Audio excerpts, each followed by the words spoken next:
le zavatra natao atry ny fakomaky telo andro zany teto ny zavatra natao zany dia fivorian'ny plateforme réseau momba ny défense ny fiarovana ny zoan'ny fananantany dia SIFA, SIAM, comité de défense misy maire ao anatin'ireo misy société civile zay zany ny ao anatiny ny tanjona dia hoe anamboatra manoloana ny olana fananantany satria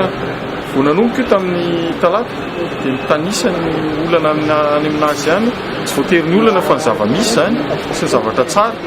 dia hita fa betsaka me mitombo foana le olana amin'ny fananantany ary ny tena anankiray zao atao hoe ny tena zavatra anankiray tena hoe misongadina atao dia reto havana sono reto dia tena misy azy erako Madagasikara mitrandraka n'ilay renakibony tany ary rehefa mitrandraka zareo tsy voahaja mihitsy le zo amin'ny fananantany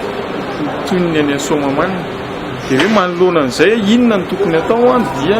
nanamboatra zany karazana plan stratégique zay ao anatin'ny telovolana nanola volanan'izy io dia ao anatin'ny approche participative ienonan'le feo an'le olona victime sy amola volana ary an'le consulter olona hafa ihany koa zay fa tsy voatery ny société civile satria ny vahaolana société civile dia mpanelanelana fa ny fanjakana moa dia ny vahoaka ihany no fidin'ny mpitondra ny fanjakana no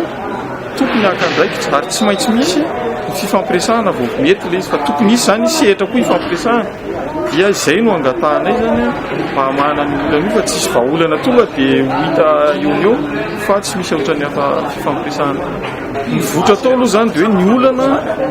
dia mihombo le olana ary raha misy fitrandrahana tsy fampandosoana no entin'le izy fa fahoriana satria fampitehana toerana trandrahana satria rehefa mitrandraka izay dia mandavaka ny vahaolana mivotra dia hanao plan stratégique dia izay no entina efa nisy teboka efatra moa aksa anankefatra navoaka tao dia hoe tena mafisina ny resaka sécurisation foncière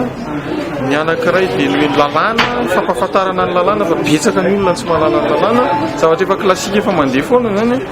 ny eo amin'ny ataontsika hoe fanamafisana